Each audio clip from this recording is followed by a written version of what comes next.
তোমার হাত পাখার বাতাসে। হাত পাখার বাতাস ছাড়া প্রাণ জোড়ায় না প্রিয় মানুষের। তাই তো প্রিয়ার কাছে হাত পাখার এক চিলতে বাতাস পেলেই খুশি। আবার গরমে ঘুম না আসলে মা তার সন্তানকে হাত পাখা দিয়েই বাতাস করে ঘুম পাড়াতেন। আর অধিকাংশ হাত পাখা তৈরি হতো তাল পাতা দিয়ে। একটা সময় হাত পাখা ছিল গ্রামীণ জীবনের এক অপরিহার্য উপাদান।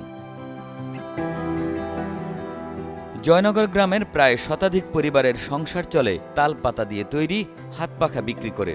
বাপ দাদার কাছ থেকে শেখা এই পেশা এখনও ধরে রেখেছেন তারা। এই কাজে নিয়োজিত সকলের একই অবস্থা। পুরুষরা কাঁচা তালের পাতা ও বাঁশের কাজ করছেন, আর নারীরা সুই সুতা দিয়ে পাখা বাঁধানো রঙের কাজ করছেন। এসব পাখা যাচ্ছে দেশের বিভিন্ন জেলায়। সবাই মিলেই আমরা কাজ করি। এই পাখাগুলো যায় কোথায়, কিভাবে বিক্রি করেন? এই পাখা মধুখালী, কামারখালী, বাইলেকান্দি, ফরিদপুর বিভিন্ন জেলায়ও চলে যায়, অনেক দূরেও চলে যায়। তাল পাতার ডাই এখন পাওয়া যাচ্ছে না, গাছ নাই, দাম অনেক দাম। কাঠপার গেলি ভাড়া অনেকেই কাঠপাত দেয় না।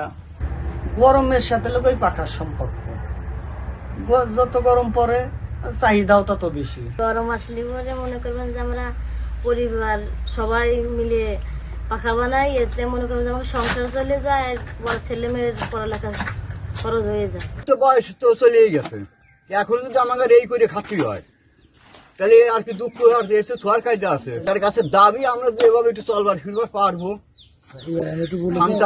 শান্তি হিসাবে, এই কারণে মিশাইল রেখে আমার গাছ বুঝছেন।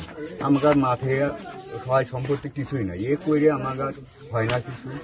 মনে করেন সরকার যদি কিছুটা লোন যদি আমাদের বিনি একসঙ্গে যদি দিত তাহলে ফার থেকে আমরা মনে হয় যে একটু আগোবার পারতাম, কি খাইয়ে পড়ে যায় একটু থাকার পারতাম আর কি।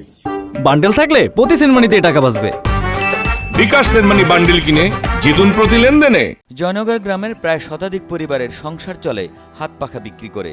ধার দেনা করে পাখা তৈরির মালামাল কিনতে হয়। বিক্রির পর খুব সামান্যই লাভ থাকে, তাতে কোনো রকমে বয়ে চলে সংসার নামক জীবনতরী। প্রথমে শুরু করে আসলাম আমরা পুষ মাসের থেকে মনে কর আমরা হয়তো কোনো জায়গাতে টাকাটুকু আনতে পারলে হলো ভালো না, আমাকে তো সেটা হয় না, আর সরকারি কোনো সহযোগিতাও আমরা পাই না। তালের পাখা এটা বানায় নিয়ে অনেক সমস্যা হয়, আর পাতা যদি জোগাড় থাকে মানে ক্যাশপাতি ভালো থাকে কিংবা বড় থাকে তাহলে অসুবিধা হয় না। এটা আমাদের শিল্প কাজ, এটা আমাদের গৌরব যে আমাদের এখানে যে 30-40 ঘর আমরা পাখা বাঁধি, এটা আমাদের গৌরব।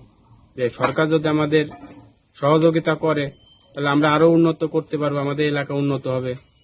তারপর তাল গাছ সরকার যদি আরো লাগাই দেয় সরকারিভাবে, দেখা যাচ্ছে আমাদের এলাকার মানুষ উন্নয়ন করতে পারবে, ভালো করতে পারবে। আমাদের এখানে থেকে পাকা বিভিন্ন জেলায় যায়, ঢাকা যায়, বরিশাল যায়, খুলনা যায়, এদিকে গোপালগঞ্জ, ফরিদপুর বিভিন্ন জায়গা যায়। পাখা তৈরির পেশায় জড়িতদের টিকিয়ে রাখতে নানা উদ্যোগ নেয়ার কথা জানালেন বিসিক কর্মকর্তা। তাদের এই শিল্পকে আরো কিভাবে আধুনিকায়ন করা যায়, যোগোপযোগী প্রশিক্ষণের মাধ্যমে তাদের শিল্পের আরো উন্নয়ন কিভাবে করা যায়, এগুলো আমরা তাদেরকে প্রশিক্ষণের ব্যবস্থা করব। এই পেশার সঙ্গে জড়িতদের প্রশিক্ষণ সহ আর্থিক সহযোগিতা দেওয়ার কথা জানালেন উপজেলা নির্বাহী কর্মকর্তা। বলমের উপজেলা সাথে ইউনিয়নে হাত পাকার কাজ করা হয়, যেটা তালের পাতা থেকে আর কি মূলত। তো ওনাদের যাতে উন্নয়ন করা যায়, আমরা এবছর ক্ষুদ্র কুটির শিল্পের আওতায় আমরা এবার প্রজেক্ট নিয়েছি। এই তথ্যটা আমরা জেনেছি, আমরা চেষ্টা করবো ওনাদেরকে আমরা ফরিদপুর থেকে বা অন্যান্য জায়গা থেকে প্রশিক্ষক এনে এটাকে আরো কিভাবে সুন্দর করে করা যায়। এটা ক্ষুদ্র উন্নয়নের যুব উন্নয়ন থেকে প্রশিক্ষণ নিলে সেক্ষেত্রে দেখা যায় ওনারা ঋণ দিয়ে থাকেন। আমি ওনাদেরকে অনুরোধ করবো, ওনারা যদি সম্মিলিতভাবে আসেন আমরা সবাইকে প্রশিক্ষণ দিয়ে আমরা ঋণের ব্যবস্থা করবো। এটা আমাদের অবশ্যই আমরা চেষ্টা করব। নানা প্রতিকূলতার মধ্যেও বাপ দাদার পেশা এখনও ধরে রেখেছেন ফরিদপুরের বোয়ালমারী উপজেলার জয়নগর গ্রামের মানুষ। এখানকার প্রায় 80 থেকে 90টি পরিবারের 1.5 শতাধিক নারী পুরুষ পাখা তৈরির কাজ করেন। ফরিদপুর থেকে নুর ইসলামের পাঠানো তথ্য ও ছবিতে ডেস্ক রিপোর্ট। একে আজাদ, কালের কণ্ঠ।